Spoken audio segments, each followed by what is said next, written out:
Assalamualaikum warahmatullahi wabarakatuh. Bismillahirrahmanirrahim. Alhamdulillah. Alhamdulillahilladzi hadana li hadza wa ma kunna linahtadiya laula an hadana Allah.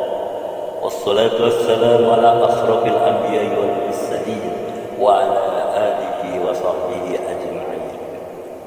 وقد قال الله تعالى في كتابه الكريم يا أيها الناس إنا خلقناكم من ذكر وأنثى وجعلناكم شعوبا وقبائل لتعارفوا أشهد أن لا إله إلا الله وحده لا شريك له وأشهد أن محمدا عبده ورسوله لا نبي بعده اللهم صل على سيدنا محمد وعلى آل سيدنا Muhammad.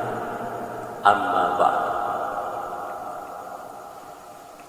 Hadirin para pendengar yang setia yang selalu dimuliakan oleh Allah, marilah kita pergunakan umur yang tersisa ini sebaik-baiknya dengan melalui meningkatkan keimanan dan ketakwaan kepada Allah Subhanahu wa Ta'ala. Salah satu persoalan penting yang menjadi perhatian Rasulullah adalah ukhuwah Islamiyah, yaitu persaudaraan di antara umat Islam yang diikat dengan akidah. Ukhuwah Islamiyah tidak mengenal golongan dan status sosialnya. Siapapun yang menyatakan diri beriman kepada Allah Subhanahu wa Ta'ala, maka dia adalah saudara bagi muslim lainnya. Innamal mu'minuna ikhwatun. Sesungguhnya orang-orang mukmin adalah bersaudara. Surat Al-Hujurat ayat 10. Inilah yang dibangun Rasulullah SAW pada saat hijrah ke Madinah. Kelompok Muhajirin dan Ansor yang asalnya tidak saling mengenal, tidak ada hubungan darah, bahkan mereka berasal dari berbagai suku Arab, disatukan oleh beliau dalam sebuah ikatan yang sangat kuat, yaitu ukhuwah Islamiyah. Persaudaraan semacam ini akan menghilangkan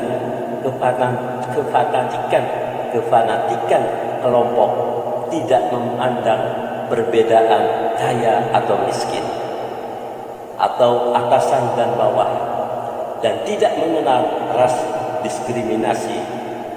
Persaudaraan yang diikat dengan akidah senantiasa mampu mempersatukan umat dari berbagai penjuru. Inilah rahasia kekuatan umat Islam, sehingga mereka menjadi satu kesatuan utuh, laksana bangunan yang pilar-pilarnya sangat kuat dan kokoh. Dari Abu Musa al-Ash'ari, Rasulullah SAW bersabda, sesungguhnya orang mukmin bagi mukmin lainnya bagaikan bangunan yang satu sama lain saling menguatkan. Dan beliau pun menyilangkan jari-jarinya. Rawahu Bukhari dan Muslim. Dalam riwayat lain beliau juga bersabda, perumpamaan orang-orang beriman di dalam cinta dan kasih sayang mereka adalah seperti itu.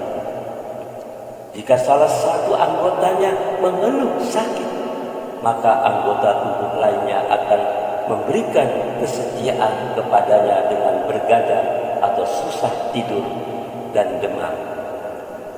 Diriwayatkan oleh Imam Bukhari dan Imam Muslim.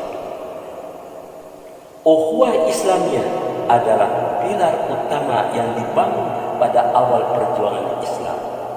Tanpa ukhuwah, umat Islam tidak akan bisa meninggikan kalimat Allah di muka bumi ini.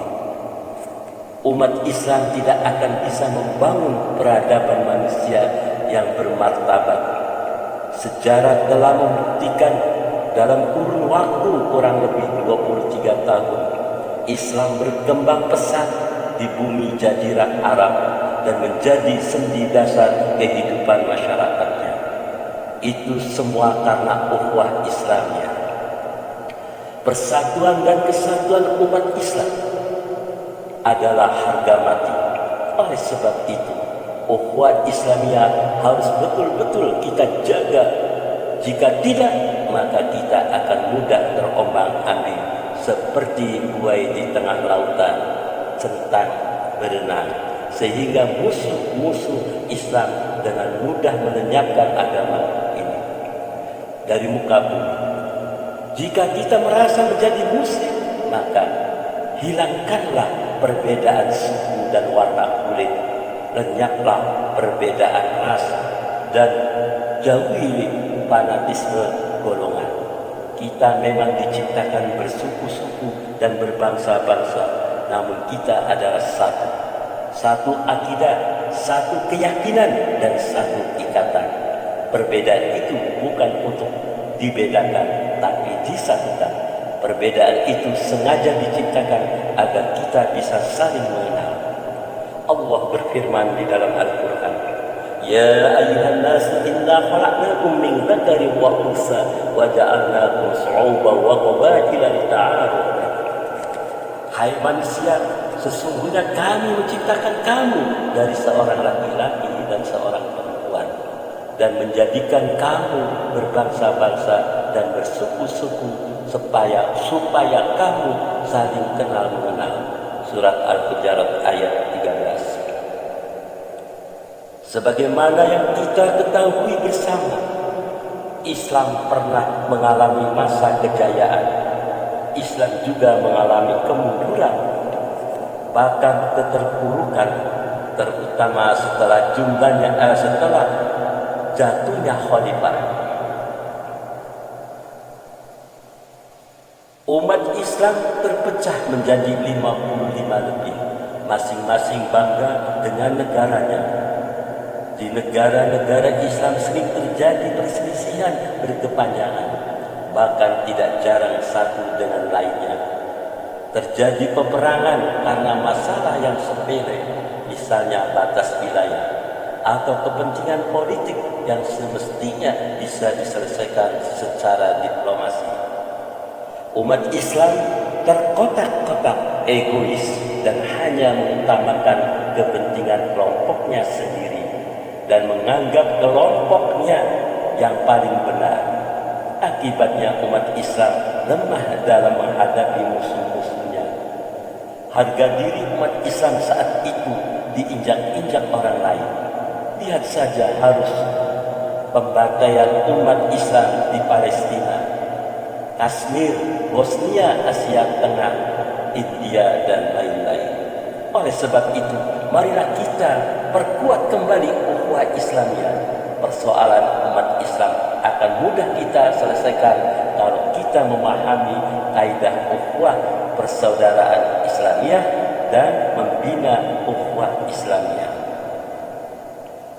Hadirin para pendengar yang setia, yang selalu dimuliakan oleh Allah. Allah Subhanahu wa ta'ala berfirman di dalam Al-Quran, Innamal mu'minuna ikhwatun fa aslihu baina akhawaykum wattaqullaha la'allakum turhamun. Orang-orang yang beriman itu sesungguhnya bersaudara.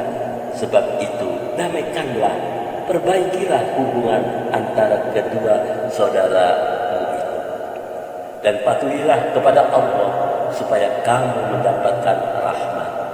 Surat Al-Hujurat ayat 10. Dalam ayat ini Allah mengkaitkan ukhuwah persaudaraan dengan iman. Ini menunjukkan betapa pentingnya makna ukhuwah Islamiyah. Ukhuwah dijadikan oleh Allah sebagai salah satu dari tanda-tanda orang beriman. Sebagai umat Islam, marilah senantiasa menyadari akan pentingnya ukhuwah Islamiyah sebagai media untuk meraih kemenangan. Kemenangan itu tidak akan tercapai tanpa adanya kekuatan, dan kekuatan tidak akan terwujud tanpa adanya persatuan. Sedangkan persatuan tidak akan mungkin tercapai tanpa adanya ukhuwah Islamiyah. Ukhuwah Islamiyah itu dapat terwujud bila kita menerapkan sifat-sifat mulia dalam pergaulan sesama saudara kita. Akhirnya marilah kita berdoa, semoga Allah Subhanahu wa Ta'ala memberikan kekuatan kepada kita semua dalam membangun ukhuwah Islamiyah, sehingga kita tetap menjadi ummatul wahidah, umat yang satu dalam akidah, satu dalam beribadah, dan satu dalam meraih kebahagiaan dunia dan akhirat. Wallahul muwaffiq ila aqwamit thoriq. Wassalamualaikum warahmatullahi